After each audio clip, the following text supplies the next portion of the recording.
Bonjour à tous, c'est Daniel, pasteur de l'Église biblique baptiste de Charleville-Mézières. Merci de regarder notre chaîne YouTube. Merci de votre fidélité. Aujourd'hui, on va examiner la vie du 12e disciple, le traître, la vie de Judas. Et le titre du message aujourd'hui, c'est « Votre vie secrète ». Votre vie secrète. En Matthieu chapitre 26, verset 14, on va voir juste le moment quand il a décidé définitivement de trahir le Seigneur. Matthieu 26, verset 14, la Bible dit « Alors l'un des 12, appelé Judas l'Iscariote, s'en alla vers les principaux sacrificateurs et leur dit, « Que voulez-vous me donner et je vous le livrerai. » Et ils lui comptèrent 30 pièces d'argent. Et dès lors, lorsqu'il cherchait une occasion favorable pour le livrer, le premier jour de la fête des pains sans levain, les disciples vinrent à Jésus et lui dirent, « Où veux-tu que nous te préparions le repas de la Pâque? » Et il répondit, « Allez dans la ville chez un tel et lui dites, le maître dit, mon temps est proche, je ferai la Pâque chez toi avec mes disciples. » Et les disciples firent comme Jésus leur avait ordonné et préparèrent la Pâque. Quand le soir fut venu, il se mit à table avec les 12, et comme il mangeait, il dit, « Je vous dis en vérité que l'un de vous me trahira. » Et ils furent fort affligés, et chacun d'eux se mit à lui dire, « Seigneur, est-ce moi? » Mais il répondit, « Celui qui a mis la main dans le plat avec moi, celui-là me trahira. Pour ce qui est du Fils de l'homme, il s'en va selon ce qui a été écrit de lui, mais malheur à l'homme par qui le Fils de l'homme est trahi. Il eût mieux valu pour cet homme-là de n'être jamais né. » Et Judas, qui le trahissait, prenant la parole, dit, « Maître, est-ce moi? » Jésus lui répondit, « Tu l'as dit. » Prions. Père, merci pour ta fidélité. Merci beaucoup pour la précision de ta parole. Et nous avons tous, Père, des secrets dans nos vies. Nous avons tous des choses que nous ne voulons pas vraiment annoncer. Mais, cher Père, tu es au courant par rapport de tout. Tu nous connais. Donc, je te prie que tu nous aides, tu nous bénisses, tu nous aides, Père, de vivre cette vie jour après jour pour toi et de ne pas couvrir le mal, ne pas cacher le mal. C'est très, très important, Père. Donc, aide-nous, bénis cette étude et nous prions ces choses au nom de Jésus. Amen. Je ne sais pas si nous avons des alpinistes qui regardent la vidéo aujourd'hui, mais vous savez que c'est un exploit de monter, de grimper pour les alpinistes, de monter le mont Everest. Et c'est toujours le lieu préféré des professionnels, des alpinistes professionnels. Et une ascension du mont Everest, c'est un vrai exploit dans la carrière, dans la vie. Et vous savez bien, peut-être pas, c'est entre 8 et 9 000 mètres en hauteur. Donc, c'est vraiment énorme, vraiment énorme.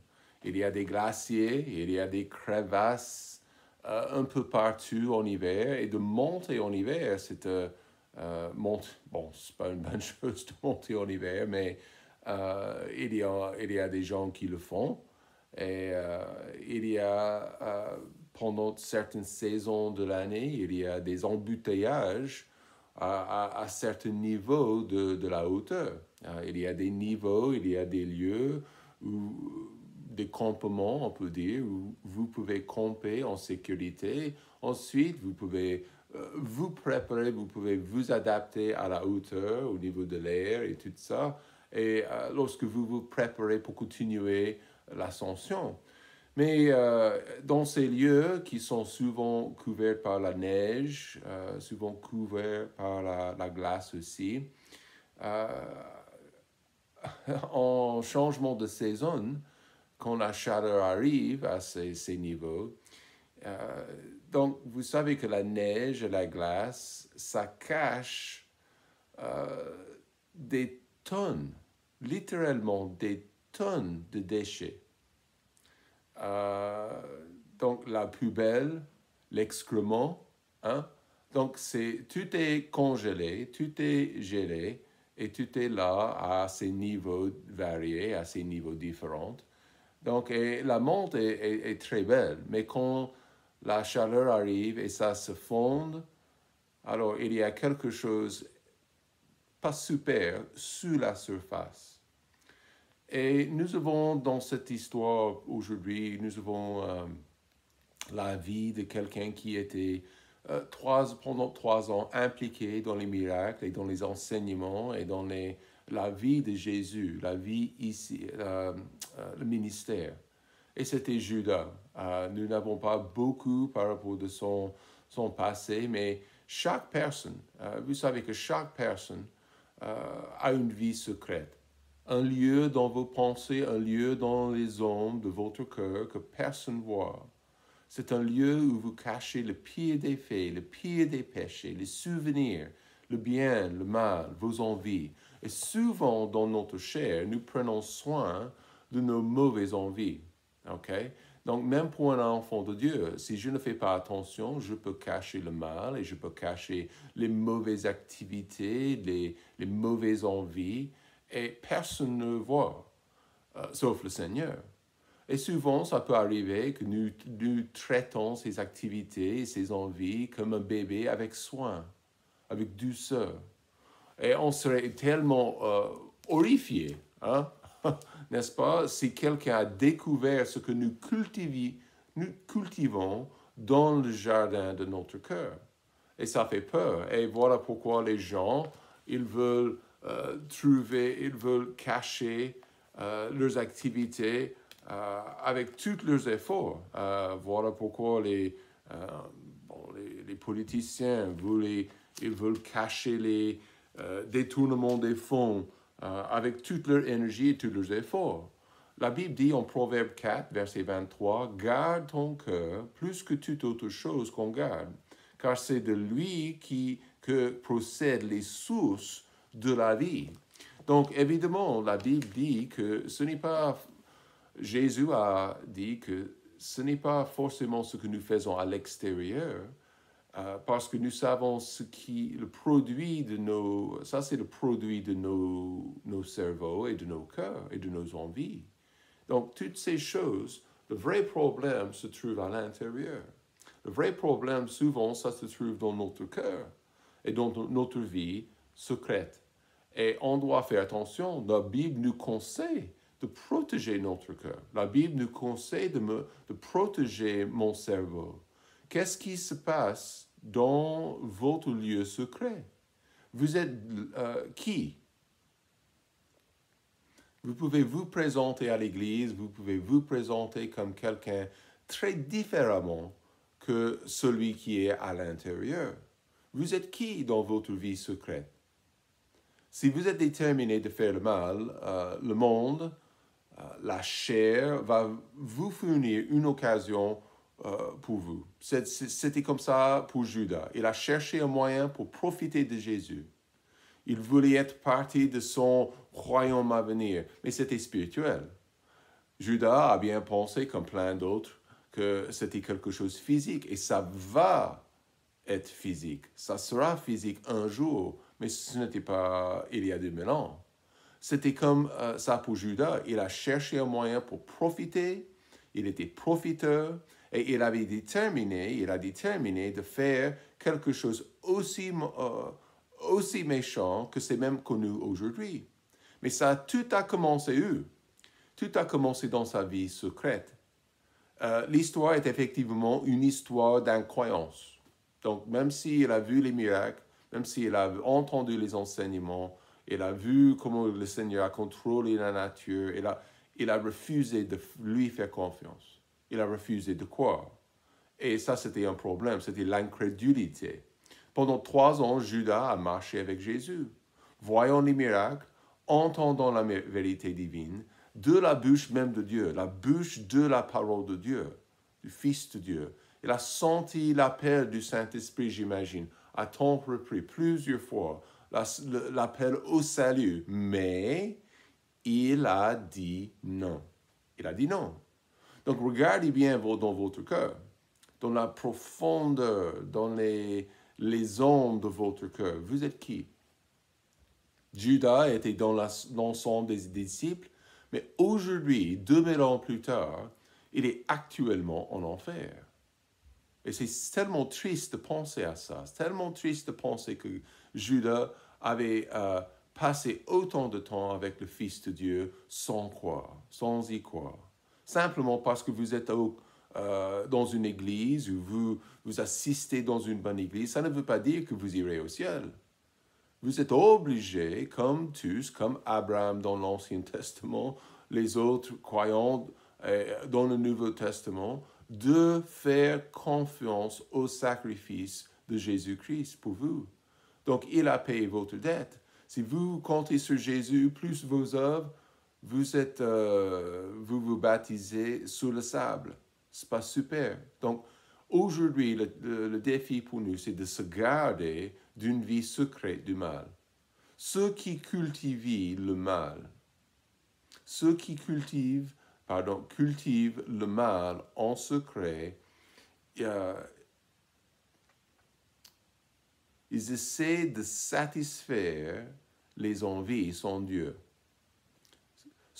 De cultiver le mal en secret, c'est de satisfaire nos envies sans Dieu. Donc, vous voyez bien, Matthieu, chapitre encore 26, verset 15, voyez bien. Et leur dit, donc, Judas era, verset 14, on commence là, l'un des 12, donc il est impliqué, il était avec eux, connu, s'en alla vers les principaux sacrificateurs, les Juifs. Donc, vous savez bien, en lisant la Bible, Matthieu, Marc, Luc, Jean, vous voyez bien que les sacrificateurs avaient tellement envie de tuer Jésus. Ils ont cherché une raison pour condamner Jésus. Même à la fin, avant sa crucifixion, il n'y avait rien. Pilate, le gouverneur, le Romain, il a interrogé, il a posé plein de questions, et même à la fin, il savait lui-même que cet homme était innocent, Christ était innocent. Mais voyez verset 15. Et il leur dit, que voulez-vous me donner? Et je vous le livrerai. Et ils lui comptèrent 30 pièces d'argent. Ça, c'était le prix pour la vie de Jésus, 30 pièces d'argent. Judas avait soif. Il avait envie pour une poste dans un nouveau gouvernement de Jésus. OK? Le nouveau royaume du Messie. La Bible nous dit qu'il était voleur. Il était peut-être connu pour sa capacité de gérer l'argent. Il a gardé le portefeuille pour tous les disciples, plus Jésus. Mais en fait, il était voleur. Mais cet homme même, il a cherché une poste dans le nouveau gouvernement, le nouveau royaume du Messie. Mais quelle déception quand il a découvert que Christ n'était pas le politicien qu'il voulait. Judas voulait s'enrichir, en fait. J'ai vu, c'était un prédicateur aux États-Unis, il est célèbre dans les églises pentecôtistes. Et cet homme, il a parlé de combien de montres. C'était pas des Rolex, c'était des autres Omega, je pense, les montres de luxe qui sont tellement chères. Et il a mentionné dans une vidéo quelque part qu'il avait une trentaine. Une trentaine, ok? Cet homme, il profite des gens. Il profite des gens. Il cherche à s'enrichir dans le domaine spirituel. Il cherche à s'enrichir et c'est pas bon. Donc, Judas voulait faire la même chose. On doit faire très attention que ce monde et le diable va fournir un remplacement pour la volonté de Dieu dans votre vie. Le diable, le monde va tendre le piège pour vous-même. OK? Donc, si vous cherchez à se satisfaire sans Dieu, de satisfaire vos envies hors de la volonté de Dieu, alors vous allez expérimenter beaucoup de problèmes. Et nous voyons ça bien clair dans la fin de la vie de cet homme. Dieu veut vous donner une vraie satisfaction qui vient de lui. Dieu veut que vous soyez content, satisfait. Il veut que, et c'est seulement le salut, seulement le pardon, seulement la vie en Christ qui peut faire ça. Donc aujourd'hui, nous avons un petit verset en 1 Jean, un de mes préférés, 1 Jean 2, verset 17. Et le monde passe, c'est sa convoitise. Mais celui qui fait la volonté de Dieu demeure éternellement. On comprend bien. Les convoitises de ce monde vont passer. Les envies, les mauvaises choses de ce monde vont passer. Mais celui qui fait la volonté de Dieu, son travail, son œuvre, ça demeure éternellement. Donc, on doit chercher la vraie satisfaction en Dieu. Je ne peux pas, celui qui cultive le mal en secret, il est en train de satisfaire ses envies sans Dieu. C'est pas bon ça. Cherchez la vraie satisfaction en Dieu. Cherchez sa volonté pour votre vie personnelle. Numéro 2, celui qui cultive le mal en secret, de cultiver le mal en secret, c'est de vivre un mensonge. De vivre un mensonge. En verset 20, nous avons Matthieu 26. Quand le soir fut venu, il se mit à table avec les 12. Donc, combien de fois est-ce qu'ils ont fêté, est-ce qu'ils ont mangé ensemble? Donc, Judas était un des gars. Judas était un des disciples. Apparemment, il était très fidèle, gardant la caisse pour Christ, pour les disciples, mais il a vécu quoi? Un mensonge. Il a connu les disciples, il a connu leur famille, leurs parents, mais cet homme toute sa vie était un mensonge. Et c'est triste de penser qu'un enfant de Dieu est en train de vivre comme ça aujourd'hui. C'est triste de penser que les gens, les croyants sont en train de vivre un mensonge. Certains-uns de vous, peut-être, et vous voulez donner l'impression à tous que tout va bien, que vous êtes fidèle à Dieu. Mais dans le lieu secret de votre cœur, vous êtes un monstre. Donc, quoi faire? Il faut se repentir, n'est-ce pas? Il faut se repentir, demander le pardon, il faut confesser ça au Seigneur. Il faut revenir dans la repentance et dans la foi. Jésus a dit aux pharisiens, Matthieu 23, verset 27, « Malheur à vous, scribes et pharisiens, hypocrites, car vous ressemblez à des sépulcres blanchis qui paraissent beaux par dehors, mais qui au-dedans sont pleins d'ossements de mort et de toutes sortes de pourritures. » Jésus a dit que ces hommes étaient des cadavres à l'intérieur, remplis d'ossements de mort, toutes sortes de pourritures. Vous avez jamais regardé dans votre poubelle à l'extérieur quand vous oubliez de sortir le cow-boy pendant quelques semaines? Pourriture, c'est pourri, c'est pourri. Voilà ce que Dieu dit par rapport de notre vie secrète. Si je suis en train de m'investir et de vivre pour le mal, secrètement, pour la pourriture, pourquoi pas arrêter de vivre comme ça? Pourquoi pas être franc et honnête devant Dieu? Confesser ses fautes, confesser cette vie intérieure au Seigneur. David, il avait un problème quand il a convoité la femme de sa de son voisin et il a pris. En Psaume 41,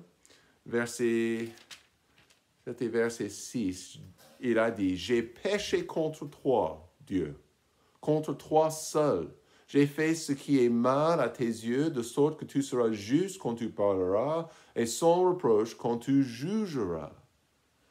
J'ai péché contre toi. » Judas, il fallait venir, il fallait se repentir, il fallait confesser ses péchés.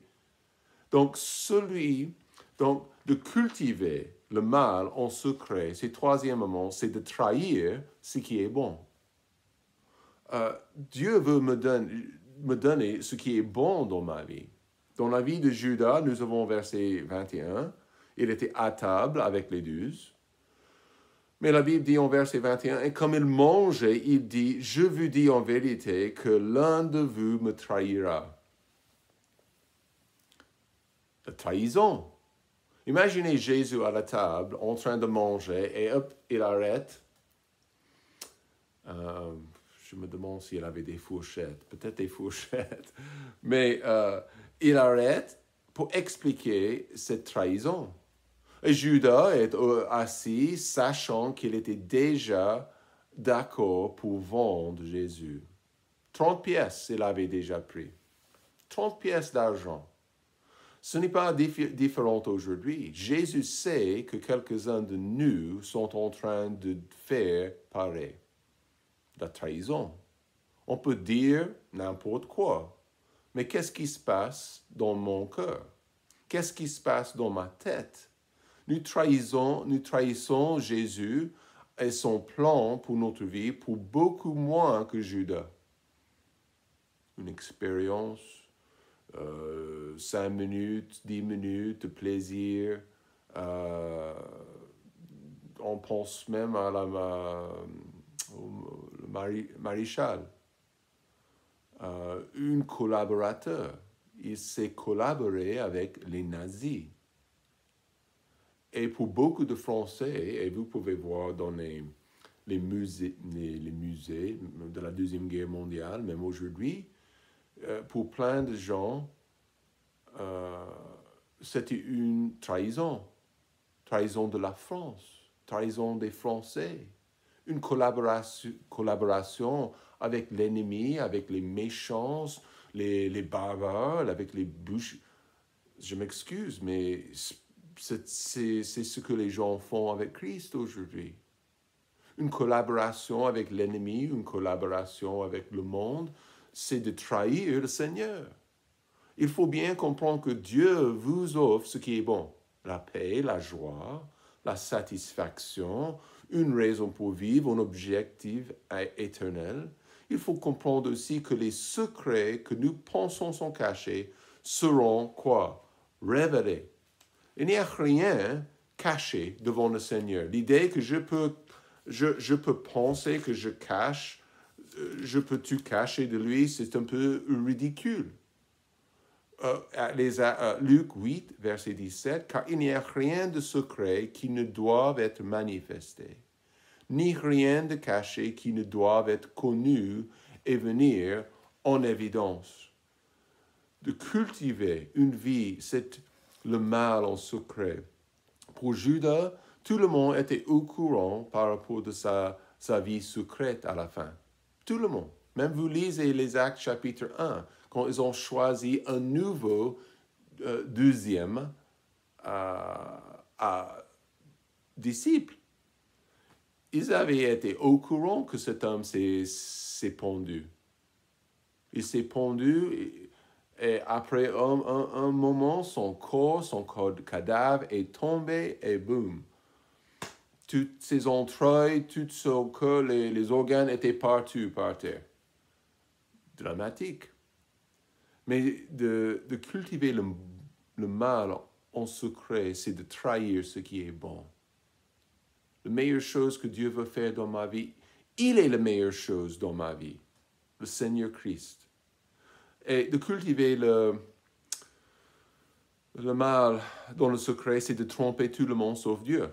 Okay? Verset 22, nous avons « Et il fut fort affligé, et chacun d'eux se mit à lui dire, « Seigneur, est-ce moi? » Mais il répondit, celui qui a mis la main dans le plat avec moi, celui-là me trahira. Je me demande si Judas lui a demandé comme les autres disciples. C'est moi, monsieur, c'est moi, Seigneur. C'est clair que Judas a fait un effort de cacher sa vie secrète. Il a fait un effort de manipuler. Mais la Bible dit aussi en Jean chapitre 13, ça explique clairement ce qui s'est passé à ce moment-là. Et après que Judas eut pris le morceau, Satan entra en lui. Non croyant, il était contrôlé par le diable. Jésus donc lui dit, fais au plus tôt ce que tu as à faire. Donc, manipulé par Satan, contrôlé. Mais ça a commencé quand même avec ses mauvais désirs, avec ses envies. Et il a été trompé. Largement, il a bien réussi.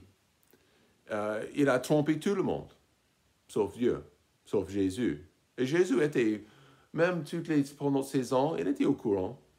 Il a bien réussi. Les autres disciples n'avaient aucune idée. Aucune idée. Mais Dieu savait. Et c'est la même chose dans votre vie. C'est possible que le pasteur n'est pas au courant. Attention, Dieu est au courant. Il sait bien ce que vous faites, ce que vous pensez. Et c'est la même chose avec votre lieu secret, vos squelettes dans le placard. Dieu est au courant. Et pour nous, c'est important de se rendre compte. Si il est au courant, j'ai une responsabilité d'être honnête et d'être franc devant lui. Très, très, très, très important. En 1 Chronique, chapitre 28, verset 9. Et 3, Salomon, mon fils, connaît le Dieu de ton Père et sers-le avec intégrité de cœur et une âme empressée, car l'Éternel sonde tous les cœurs et il discerne tous les desseins des pensées. Si tu le cherches, il se fera trouver de toi. Mais si tu l'abandonnes, il te rejettera pour toujours. Soyez honnête. On peut tromper tout le monde, mais pas Dieu. Impossible. Il est en train de regarder dans vos pensées, dans votre cœur, les intentions de vos cœurs. Qu'est-ce qu'il voit? Qu'est-ce qu'il voit? Est-ce que vous êtes en train de chercher le Seigneur ou juste là pour tromper les gens? Tout est à l'extérieur, rien n'est vrai, mais à l'intérieur, c'est le mal. Est-ce que vous êtes pur dans vos pensées?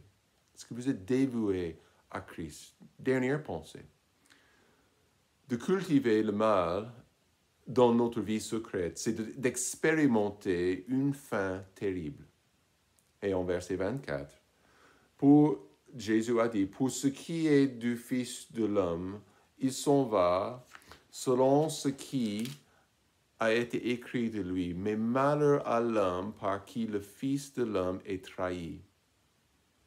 Il eût mieux valu pour cet homme-là de n'être jamais né. Quelle phrase. Une naissance est fêtée. Je me souviens quand mes enfants sont nés, mais les gens sont contents de voir un nouveau bébé. Jésus a fait le point, disant que ça serait mieux si Judas n'est jamais né. Pourquoi? À cause de sa trahison, sa vie secrète, ses envies qui étaient hors du chemin de Dieu, d'être avec Christ pendant 3 ans et à la fin de le rejeter. Terrible. Terrible. C'était terrible sa fin. Matthieu 27, verset 5. Alors, après avoir jeté les pièces d'argent dans le temple, il se retira, s'en étant allé et s'étrangla. De cultiver le mal en secret, c'est d'expérimenter une fin terrible. Vous pensez que vous pouvez jouer avec une vipère et ne pas être mordu? C'est pas vrai. C'est pas vrai. Faites attention à ce que vous faites. Il faut revenir vers le Seigneur dans la repentance et dans la foi et donner votre vie entière à Dieu. Laissez le Seigneur contrôler la totalité de votre vie. Et ma prière, c'est que le Seigneur dispose votre cœur. Si vous avez quelque chose qui n'est pas correct, qui est caché, ouvrez votre cœur aujourd'hui. Repentissez-vous de vos péchés. Revenez au Seigneur. Et la Bible dit, il va nous pardonner. Il va nous accepter. Passez une très bonne journée. Que Dieu vous bénisse.